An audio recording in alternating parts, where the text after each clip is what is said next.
ஆண்டவராகிய இயேசு கிறிஸ்துவின் நாமத்தினாலே உங்களை வாழ்த்துகிறேன். இந்த விடியலை தேடி நிகழ்ச்சிக்கு உங்களை வரவேற்கிறேன். தேவன் மனிதனானார் மரணத்தை ருசி பார்ப்பதற்காகவே அப்படிங்கிற தலைப்பின் கீழே நம்ம கற்றுக்கொண்டிருக்கிறோம். இன்றைக்கு அவர் ஏன் மரித்தார் என்பதை குறித்து இன்னொரு காரியத்தை நாம் கற்றுக்கொள்ள போகிறோம். ஏன் மரித்தார் என்றால் என்னை அவருக்காக வாழ வைப்பதற்காகவே அவர் மரித்தார். ஒரு வசனத்தை வாசிக்கிறேன் பாருங்களேன். 2 கொரிந்தியர் 5வது அதிகாரம் 15வது வசனம் இப்படி சொல்லுகிறது: பிழைத்திருக்கிறவர்கள் இனி தங்களுக்கென்று பிழைத்திராமல் தங்களுக்காக மரித்து எழுந்தவருக்கென்று பிழைத்திருக்கும்படி அவர் எல்லாருக்காகவும் மரித்தார் என்று நிதானிக்கிறோம். இந்த வசனத்துல இப்படி ஒரு கேள்வி கேட்கலாம். இந்த வசனத்தை மட்டும் வச்சுக்கிட்டு அவர் ஏன் மரித்தார், அவர் ஏன் எல்லாருக்காகவும் மரித்தார் அப்படின்னு ஒரு கேள்வி கேட்டா அதற்கு என்ன பதிலா வரும்? இனி தங்களுக்கென்று பிழைத்திராமல் தங்களுக்காக மரித்தவர்க்கென்று பிழைத்திருக்க வேண்டும், அதற்காக அவர் மரித்தார். ஏன் இயேசு மரித்தார்?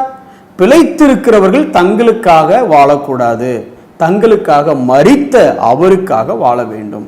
இது என்ன பிரதர், இதில் என்ன இருக்கு அப்படிங்கிற ஒரு சின்ன கேள்வி உங்களுக்கு கேட்கிறேன் பாருங்களேன். நீங்க இயேசு மரித்தார் என்பதை விசுவாசிக்கிறீங்களா? ஆமா, நாங்க விசுவாசிக்கிறோம் சொல்லுவீங்க. அல்லது இப்படி கேட்கலாம், இயேசு உலகத்துக்காக மரித்தாரா அப்படின்னு ஒரு புறஜாதிட்ட கேட்டா, ஆமா சார் மரிச்சிருக்கலாம் சார், சரித்திரம்லாம் சொல்லுது சார், உலகத்துக்காக மரிச்சிருக்கலாம்.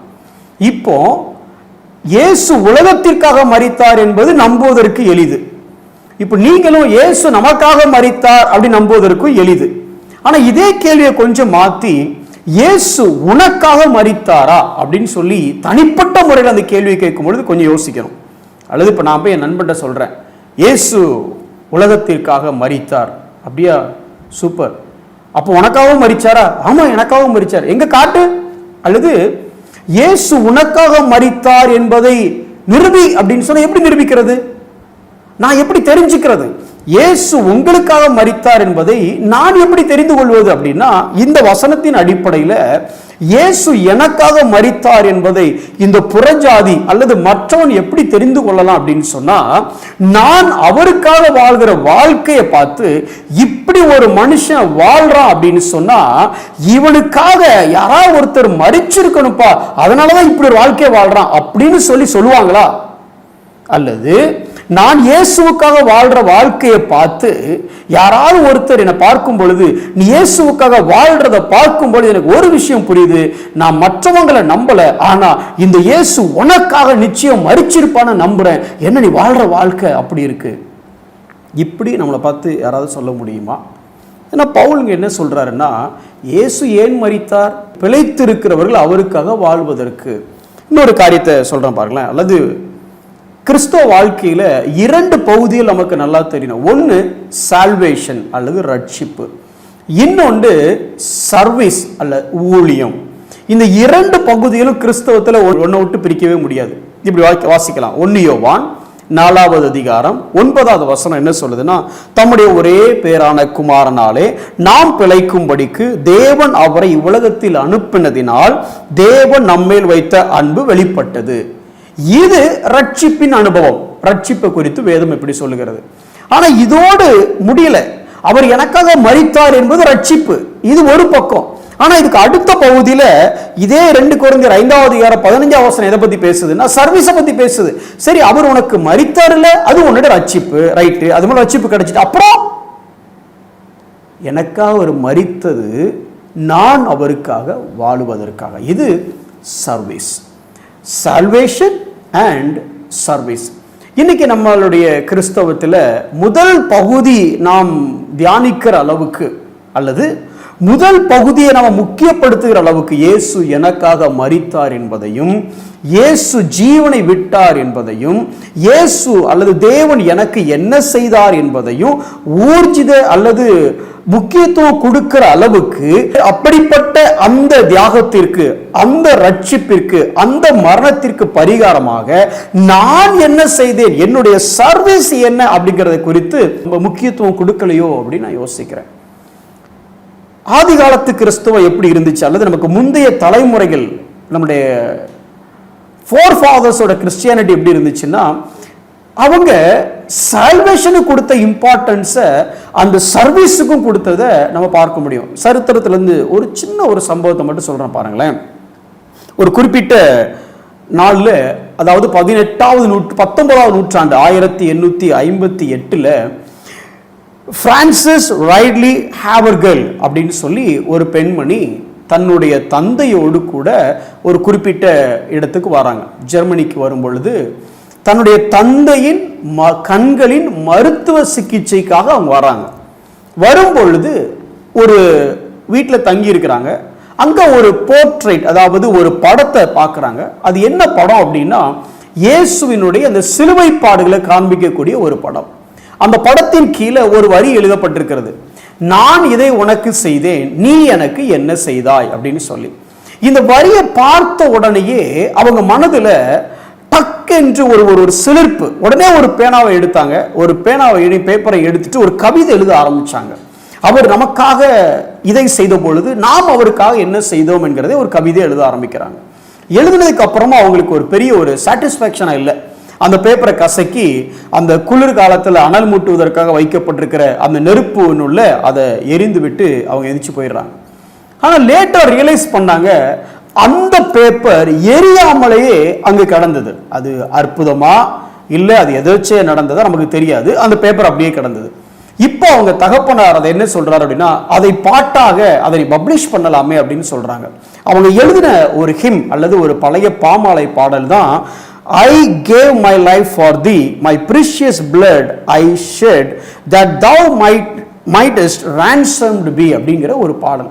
அந்த பாடலை கொஞ்சம் நான் அதை தமிழில் நமக்கு புரிகிற மாதிரி அந்த வரிகளை மட்டும் நான் வாசிக்கிறேன். என்னோடு கூட கொஞ்சம் அதை நீங்கள் கவனித்து கேளுங்களேன். அந்த வசனம், அந்த வார்த்தை இப்படி சொல்லுகிறது, என் ஜீவன் தந்தேன் உனக்காக, என் ஈடில்லா ரத்தம் சிந்தினேன் உனக்காக, நீ மீட்படைய, நீ மரணம் விட்டு ஜீவன் அடைய, நான் தந்தேன் என் ஜீவனையே, என்ன செய்தாய் எனக்காக. ஒளியின் உதயமாம் என் தந்தை வீடு, மகிமையின் சூழலாம் என் சிங்காசனம், இதனை விட்டு வந்தேன் இந்த இரவு இருளின் உலகத்திற்கு, சோக அலைச்சலும் தனிமை உளைச்சலும் கிட்ட நான் இழந்தேன் எல்லாம் உனக்காக, என்ன இழந்தாய் எனக்காக. இதை தொடர்ந்து அவங்க எழுதும் பொழுது, துன்ப வேதனை சுமந்தேன் உனக்காக, நாவால் நபில இயலா அளவாக, கசப்பான தாங்கோனா துன்பம் அது, நரக வாயினின்று நரன் உனை மீட்க, நான் எல்லாம் சுமந்தேன் உனக்காக, என்ன சுமந்தாய் எனக்காக. நான் கொண்டு வந்தேன் உன்னை கீழான பாதாளம் விட்டு மேலான பரலோகம், அது குறைவில்லா விலையில்லா ரட்சிப்பு, என் மன்னிப்பும் என் அன்பு அரவணைப்பும் அது. நான் கொண்டு வந்தேன் ஈடில்லா ஈவுகள் உனக்காக, என்ன கொண்டு வந்தாய் எனக்காக. கொஞ்சம் யோசிச்சு பாருங்க. ஒரு படத்தை அவங்க பார்த்ததனுடைய விளைவு, உடனே அவர்கள் மனதில் தோன்றின எண்ணம், எனக்கு என்ன செய்தார், எனக்கு என்ன செய்வார் என்பதை விட நான் அவருக்கு என்ன செய்ய போகிறேங்கிற எண்ணம் உடனே அவங்களுக்குள்ள துளிர்விட்டது. இன்னைக்கு நாம பார்க்கிற சுவிசேஷம் எல்லாமே எனக்கு அவர் என்ன செய்வார், எனக்கு என்ன செய்வார்னு யோசிக்கிறோம். ஏன்னா அவர் எனக்கு என்ன செய்தாருங்கிற அருமை எனக்கு புரியாம போயிடுச்சு. சுரங்கத்தில் வேலை பார்க்கிற ஒரு மனிதனிடத்துல போய், ஆண்டவர் உனக்கு என்ன செஞ்சார் தெரியுமாப்பா, தன்னுடைய பிள்ளையவே உனக்கு கொடுத்தாரு அப்படின்னு சொல்லும் பொழுது, நீ ஒண்ணுமே பண்ண வேண்டாம், அவரை விசுவாசிச்சா போகுதும் அப்படின்னு சொல்லி அந்த ஊழியர் சொல்லும் பொழுது, அது எப்படி சார், அவரு எல்லாமே நான் ஒண்ணுமே செய்யாம எல்லாம் எனக்கு செஞ்சிட்டாரா, அது ஒரு பெரிய விஷயமா அப்படின்னு சொல்லி அவன் விவாதிக்க ஆரம்பித்தான்.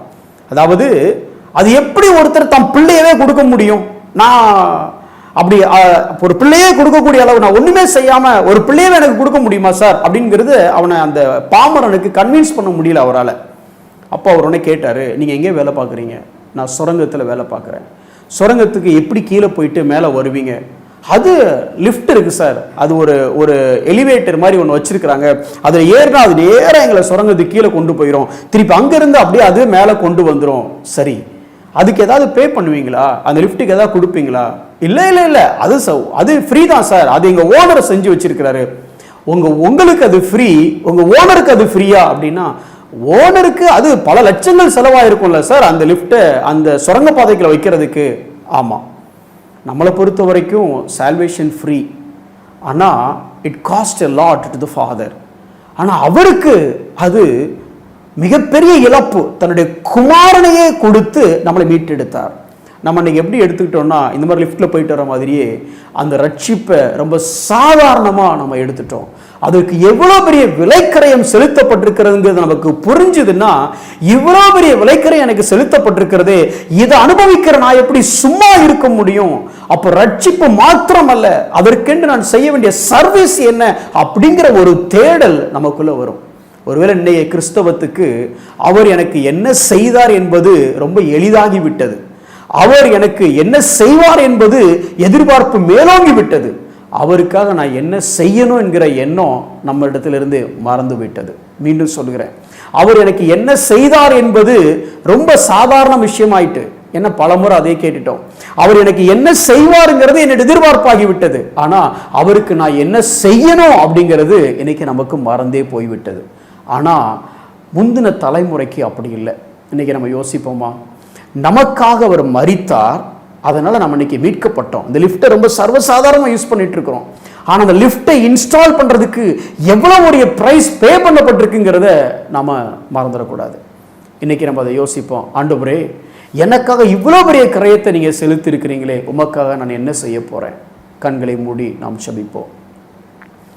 ஏசப்பா, இந்த ரட்சிப்புக்காக நன்றி செலுத்துகிறோம். ஒருவேளை எங்களுக்கு இலவசமாய் கிடைக்கப்பட்ட ரட்சிப்பா இருக்கலாம். இலவசமாய் கிருபையினாலே ரட்சிக்கப்பட்டோம், உண்மைதான். எந்த கிரியை இல்லாம நாங்கள் ரட்சிக்கப்பட்டோம். உமக்காக நாங்கள் எதுவுமே கொடுக்காத போது நீர் எங்களுக்காக ஜீவனையே கொடுத்தீர். நன்றி ஆண்டவரே. ஆனா அந்த ரட்சிப்பின் நன்மைகளை அனுபவிக்கிற நாங்கள் உமக்காக ஏதாகிலும் செய்வதற்கு ஆண்டவரே, நீர் மரித்து எங்களை உமக்காக வாழுகிறதற்கு எனேபிள் ஆக்கிட்டீங்க ஆண்டவரே. மரித்து பிழைத்திருக்கிறவர்கள் இனி தங்களுக்காக மரித்தவருக்காக பிழைத்திருக்கிறார்கள் என்று வாசிக்கிறோம். நீர் எங்களுக்கு மரித்ததே, மரித்த உமக்காக நாங்கள் பிழைத்திருப்பதற்காக, உமக்காக பிழைத்திருக்க எங்களுக்கு உதவி செய்யும். இயேசுவின் நாமத்தில் பிதாவே, ஆமென்.